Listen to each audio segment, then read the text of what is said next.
அனைவருக்கும் வணக்கம். தமிழ்நாடு வரவு செலவு திட்டம் இன்றைக்கு பல்வேறு அதிர்வுகளை ஏற்படுத்தி இருக்கிறது. அதுவும் குறிப்பாக இந்த ரூபாய் என்கிற தமிழ் எழுத்து வரி வடிவம் இருக்கிறதே, அதை பார்த்துவிட்டு வட இந்திய ஊடகங்கள் மிக கடுமையாக எதிர்வினையாற்றின. அதில் இந்த டைம்ஸ் நவ், இந்தியா டுடே போன்ற இன்னும் பல ஊடகங்கள் ஓரளவுக்கு நாகரிகமாக இரு தரப்பினர் அழைத்து பேசியிருந்தார்கள். அதில் இந்த ரிபப்ளிக் டிவி என்கிற அந்த டிவியில் இருக்கக்கூடிய அர்னாப் கோஸ்வாமி என்கிற அஸ்ஸாமி அடிமுட்டாள் மிக கடுமையாக தமிழ்நாட்டை, தமிழக மக்களை, தமிழக முதலமைச்சரை மிக இழிவாக பேசியிருந்ததை நாம் நுட்பமாக கவனித்தோம்.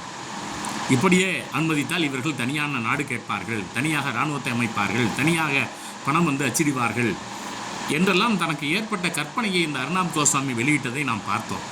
அதைவிட தமிழக முதலமைச்சரை இந்த ஆள், இந்த ஆள், தட் மேன், திஸ் மேன் என்றெல்லாம் மிக எளிவாக பேசியதையும் நாம் கவனித்தோம். ஒட்டுமொத்தத்தில் இந்த வடவர்களுக்கு இந்த ரூ என்கிற தமிழ் எழுத்தை ஏற்றுக்கொள்வதில் அவ்வளவு சங்கடம் இருக்கிறத நாம் கவனிக்கிறோம். இன்றைக்கு தமிழக முதலமைச்சர் நல்ல ஒரு காணொலி வெளியிட்டு இருக்கிறார்.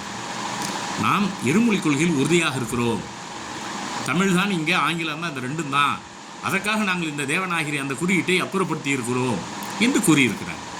நண்பர்களே, அந்த ரிபப்ளிக் டிவியில் புல்லாராவ்னு சொல்லி ஒரு நல்ல ஒரு தெலுங்குக்காரன் நினைக்கிறேன், அருமையாக பேசியிருந்தார். எப்போ இது ஒன்றும் மேண்டேட்ரி கிடையாது, இது ஒன்றும் அரசியல் சாசனத்தில் இல்லை, நீங்கள் ஒன்றும் விதிலாம் ஒன்றும் உருவாக்கலை, அவங்க உடனே இவர்கள் தேசிய கீதத்தை அவமதிக்கிறார்கள். எவ்வளோ பெரிய பொய் குற்றச்சாட்டு! நீங்கள் கவர்னர் வரும்போதே தேசிய கீதத்தை இசைத்து தான் நாம் அழைத்தோம். தமிழ்தாய் வாழ்த்து பொழுது தமிழக மரபு. உடனே இந்த அடிமுட்டாள் அர்னாப் கோஸ்வாமி தமிழ்நாடு தேசிய கீதத்தை அவமதித்தது, தேசிய கொடியை அவமதிக்கிறது என்றெல்லாம் கற்பனையில் இவர்கள் பேசுகிற பேச்சு இருக்கிறதே, அவர்கள் மீது கடுமையான வெறுப்பை நமக்கு ஏற்படுத்துகிறது. இன்னும் ஒரு படி மேலே போய் சந்திரயான் நாளைக்கு வானத்தில் ஏற்றினா இவர் இந்த தமிழ்நாட்டுக்காரர்கள் கைத்தட்டி மகிழ்ச்சி அடைய மாட்டார்கள். என்ன ஒரு கொடுமையான குற்றச்சாட்டு!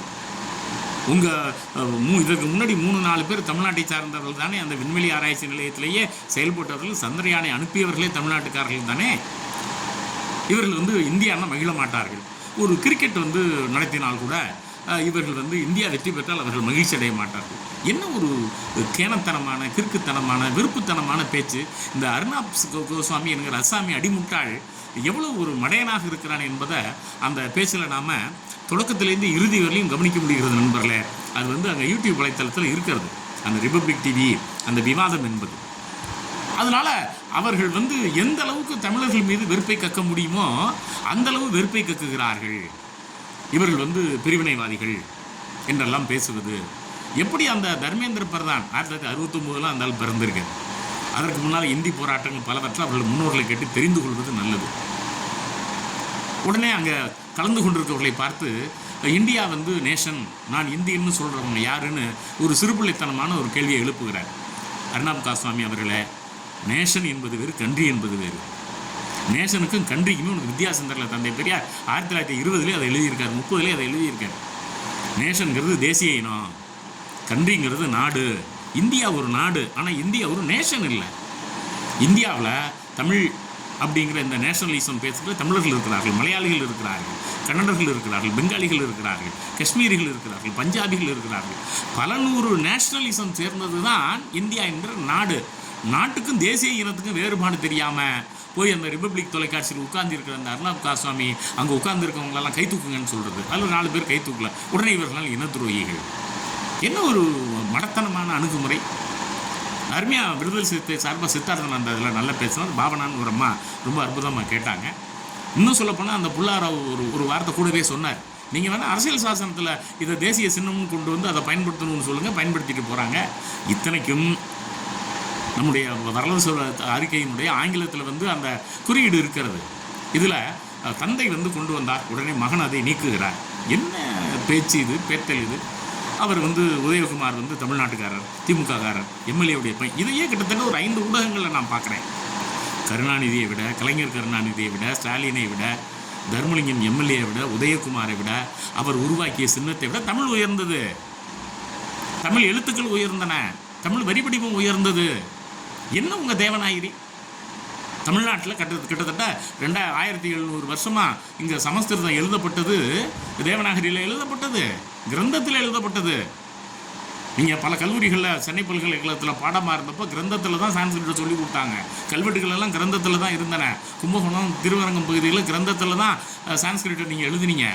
1950க்கு பிறகு நீங்கள் இந்த தேவநாகரியை கொண்டு வச்சுக்கிட்டு அதில் சான்ஸ்கிரிட் எழுதிக்கிட்டு, ஹிந்தி எழுதிக்கிட்டு, மராட்டி எழுதிக்கிட்டு, என்னமோ தேவநாகரி பண்ண உயிர் போச்சுக்கிறீங்க. என்னமோ இந்த தேசிய ஒருமைப்பாடு தேவநாகரி என்கிற மாதிரி சொல்லுகிறீர்கள். ஒன்றை நாம் நுட்பமாக கவனிக்கிறோம். இவர்கள் அரசியல் சாஸ்திரத்தில் இந்த தேவநாகரியில் எழுதப்பட்ட இந்தின்னு ஒரு வரியை சேர்த்துருக்கிறாங்க. அந்த 251 நீக்கப்பட வேண்டிய பகுதிகள் பல இருக்கின்றன. அந்த மொழியை வளர்க்கணும்னா சான்ஸ்கிரிட் வார்த்தையை தான் போடணுமா? அப்போ எந்த அளவுக்கு இவர்கள் ஆதிக்கம் செலுத்துகிறார்கள்? இதை திருத்தாவிட்டால் வேறு வழி இல்லை. அதுவும் அந்த தேவநாகரியை தொட்டது இந்தியாவை உடைச்சிட்டானா, பிரிவினைவாதியான். இவர் பேரினவாதிங்கிறது, தீவிரவாதிங்கிறது தமிழ்நாட்டு முதலமைச்சரை, தமிழர்கள் இழிவாக பேசுவது. இந்த ரிபப்ளிக் டிவியினுடைய அர்னாப் கோசாமியை நாம் மிக கடுமையாக விமர்சித்தே தீர வேண்டும். பல நேரங்களில் நம்முடைய தரணிதரன் அவர் திமுக, அதே போல் பிடிஆர், அதே போல் இன்னும் சிலர் அங்கே விவாதங்களில் கலந்து கொண்டிருக்கும் போது விடுதலை சிறுத்தைகள் சித்தார்த்து போன்றவர்கள் சொன்னால் அவர்களுக்கு நேரம் தருவதில்லை, வேண்டுமென்றே அவர்களை மடக்குவது. சித்தார்த்த அவர்கள் அன்றைக்கு பேச விடவே இல்லை. புல்லாராவ் அவர்களே அவர்கள் பேச விடலை, பாவனான்னு ஒரு அம்மாவை பேச விடலை. மொத்தத்தில் இந்த டைம்ஸ் நோவை விட, இந்த இந்தியா டுடேவை விட, இந்த ரிபப்ளிக் டிவி பண்ணிய கூத்து இருக்கிறது மிகப்பெரிய கூத்து. தமிழர்களை மிக இழிவாக பேசுகிறார்கள். நாம் அதை வன்மையாக கண்டிக்க வேண்டும். இன்றைக்கு தமிழ்நாடு வரவு செலவு திட்டம் மிகப்பெரிய அறிஞர்களை கொண்டு, ஜெயரஞ்சன் போன்ற சான்றோர்களை கொண்டு உருவாக்கப்பட்டு மிகப்பெரிய வெற்றி இன்றைக்கு பெற்றிருக்கிறது. அந்த திட்டம் உளப்படுத்திய வளர்ச்சி, திருநங்கையர் உட்பட, பட்டியலினங்கள் உட்பட, பிற்பட்டவர்கள் உட்பட, இந்த மாதிரி திட்டங்களை வடநாட்டு தொலைக்காட்சி பரலோசத்தில் நம்மால் பார்க்க முடிகிறதா? கல்விக்கு மட்டுமே கிட்டத்தட்ட 50,000 கோடிக்கு மேலே. எவ்வளோ பெரிய அளவில் இன்றைக்கு இந்த தமிழ்நாடு இந்த கல்விக்கு முக்கியத்துவம் தருகிறது. அனைத்து துறைகளிலும் புதிய புதிய திட்டங்களை இவர்கள் அறிமுகப்படுத்தி இருக்கிறார்கள் என்பதையெல்லாம் நாம் அந்த வரவு செலவு திட்டத்தில் பார்க்குறோம் நண்பர்களே. இன்றைக்கு அருமையாக முதலமைச்சர் பல்வேறு நாளிதழ்கள் வந்திருக்கிற செய்திகளை எடுத்து போட்டிருக்கிறார், எந்தளவு இந்த திட்டம் மிகச்சிறப்பாக இருக்கிறது என்று. அவர்களுக்கு இந்த திட்டம் செயல்படுத்துகிற மாதிரி இந்தியா முழுவதும் செயல்படுத்தியிருந்தால் சிக்கல் இல்லையே.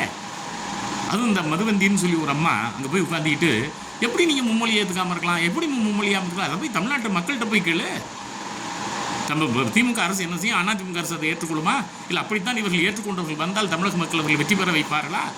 மக்கள் விரும்பியதை பற்றி அவர்களுக்கு கவலை இல்லை. அவர்கள் ஆங்கிலத்தை கூட படிக்க மாட்டார்களாம். அதையும் எல்லோருமே சொல்லுகிறார்கள். அண்ணாமலை உட்பட, மதுவந்தி உட்பட அவர்களுக்கு ஹிந்தி மட்டும்தான் தெரியும். அவர்களுக்கு ஹிந்தி மட்டும்தான் தெரியும். ஹிந்தியில் யூபிஎஸ்சி எழுதலாம், ஹிந்தியில் எல்லா தேர்வுகளையும் எழுதலாம். நாங்கள் ஆங்கிலத்தை படித்து ஆங்கிலத்தை வழியாக எழுதணும். இன்னும் ஒரு படி மேலே போய் இந்தியை பிடிச்சி ஹிந்தி வழியாக நாங்கள் எழுதணும். அது என்ன மாதிரியான லாஜிக், என்ன மாதிரியான தொடர்பு இருக்கிறது என்று நமக்கு புரியவில்லை. ஒட்டுமொத்தத்தில் தமிழர்களை, தமிழ்நாட்டை இழிவுபடுத்துவது என்பது இவர்களுடைய பணியாக இருக்கிறது. அதில் தமிழக முதலமைச்சர் சரியான நிலைப்பாட்டை எடுத்திருக்கிறார். நாம் தமிழக முதலமைச்சருடைய பின்னாலே, தமிழக அரசின் பின்னாலே தமிழர்கள் ஒருங்கிணைய வேண்டும் என்பது மட்டுமில்லை நண்பர்களே, தமிழுக்காக தமிழகம் இன்னும் முனைப்போடு செயல்பட வேண்டும். இந்த அர்னாப் கோசாமி போன்றவர்களுடைய உருவ பொம்மைகளை எரித்து அவர்களை நாம் அவமானப்படுத்தி திருப்பி அனுப்ப வேண்டும். தர்மேந்திர பிரதான் போன்றவர்கள் அவர்களுக்கு என்ன வரலாறு தெரியும்? அவர்கள் தமிழ்நாடு மிக கடுமையாக எதிர்க்க வேண்டும். இல்லை என்றால் அவர்கள் நம்ம எல்லாம் ஏதோ ஒரு விலங்குகளைப் போல நினைத்து கொண்டு பேசுகிறார்கள். தமிழ்நாடு என்பது பண்பாட்டில் உயர்ந்தது, மிகச்சிறந்த நாகரீகத்துக்கு உரியது. அதனால் அஜித்குமார்னு ஒருத்தர், அந்த வடகிழக்கு மாநிலங்களை சார்ந்த ஒருத்தர் 1 மணி நேரம் அருமையாக அன்றைக்கி ஆங்கில தொலைக்காட்சியில் பேசியிருந்தார். தமிழுடைய வலிமை உங்களுக்கு தெரியுமா? இலக்கிய வளமை தெரியுமா? இந்த நாட்டுக்கு முன்னோடியாக இருக்கிற ஒரு மாநிலம், பொருளாதாரத்தில் முன்னோடியாக நமக்கு வருமானத்தை ஈட்டி தருகிற ஒரு மாநிலம், அதற்கு பணம் தரக்கூடாது என்று இந்த கல்வி அமைச்சர் சொல்வது மிக இழிவானது. அது தமிழக முதலமைச்சர் சொல்லியிருப்பதை போல் பிரதமர் அதை ஏற்றுக்கொள்வாரா? அவர் பேசுகிற வார்த்தையை, அன்கல்ச்சர்டுங்கிற அந்த வார்த்தையை, அன்சிவிலைசேஷன் சிவிலைஸ்டுங்கிற வார்த்தையை ஏற்றுக்குவாரா? அது என்ன நியாயம்? தமிழர்கள் இப்படியெல்லாம் சொல்லலாமா என்று வடகிழக்கு மாநிலத்தைச் சேர்ந்த பத்திரிகையாளர்கள், இதழாளர்கள் விமர்சனம் செய்கிறார்கள். நாம் மிக நுணுக்கமாக கவனிக்கிறோம். இந்த ஆங்கில ஊடகங்களில் இந்த போகிற போக்கு, தமிழ்நாடு அரசு இன்னொன்றை செய்ய வேண்டும். தேசிய அளவில் ஒரு மிகச்சிறந்த ஆங்கில ஊடகத்தை ஏற்படுத்தி அதை தமிழ்நாட்டுக்காரர்களை வைத்துக்கொண்டு விவாதம் செய்ய வேண்டும். ஆங்கிலத்தில் நாளிதழ்கள் தொடரணும். ஒரு காலத்தில் ஹோம்லேண்ட் இருந்துச்சு, ஒரு காலத்தில் சன்ரைஸ் இருந்துச்சு. அது மாதிரி தமிழில், ஆங்கிலத்தில் ஒரு ஊடகத்தை உருவாக்கி அதன் வழியாக இந்த விவாதங்களை முன்னெடுத்து செல்ல வேண்டும். இது காலத்தினுடைய தேவையாக இருக்கிறது. ஒட்டுமொத்தத்தில் இந்த வரவு செலவு திட்டம் இந்த ரூ என்கிற எழுத்து, அதுவும் இன்றைக்கு போகிற இந்த புதிய பல போக்குகளை நம்ம பார்க்குறோம். திரு கோபிநாத் அவர்கள் நடத்துகிற அந்த நீயானா நிகழ்ச்சியில் வந்து இருமொழியா பன்மொழியா அப்படிங்கிற அந்த மும்மொழியா என்கிற விவாதத்தையும் முடக்கி இருக்கிறார்கள். இது என்ன மக்களாட்சி நாடா? இங்கே வந்து எதுவும் அவசர நிலை பிரகடனப்படுத்தப்பட்டிருக்கிறதா? அவரை மிரட்டுவது, அச்சுறுத்துவது, அங்கேருந்து ஒரு தொலைபேசி இவர்களை வந்து நிறுத்துவது. அப்போது தமிழர்களை வந்து எப்படியெல்லாம் இவர்கள் அடக்குமுறை செய்கிறார்கள். விவாதமே நடத்தக்கூடாதா? அங்கேயும் வந்து நீங்கள் மும்மொழி கொள்கை வேண்டும் என்பவர்கள் விவாதிக்கிற இடம் இருக்கத்தானே செய்தது. என்ன இவர்கள் செய்கிற வேலை? ஒட்டுமொத்தத்தில் தமிழக ஊடகங்களை ஒடுக்குவது, தமிழக ஊடகவியலாளர்களை இழிவுபடுத்துவது, தமிழர்களை இழிவுபடுத்துவது, தமிழக நாடாளுமன்ற உறுப்பினர்களை நாடாளுமன்றத்தில் இழிவுபடுத்துவது. இதை ஒரு திட்டமிட்டு அவர்கள் செய்து கொண்டிருக்கிறார்கள். தமிழ்நாடு இதற்கு எதிர்வினை ஆற்ற வேண்டும். எதிர்வினை ஆற்றி நாம் வந்து வலுவாக நிற்கிறோம் என்பதை உணர்த்த வேண்டும். அனைவருக்கும் நன்றி.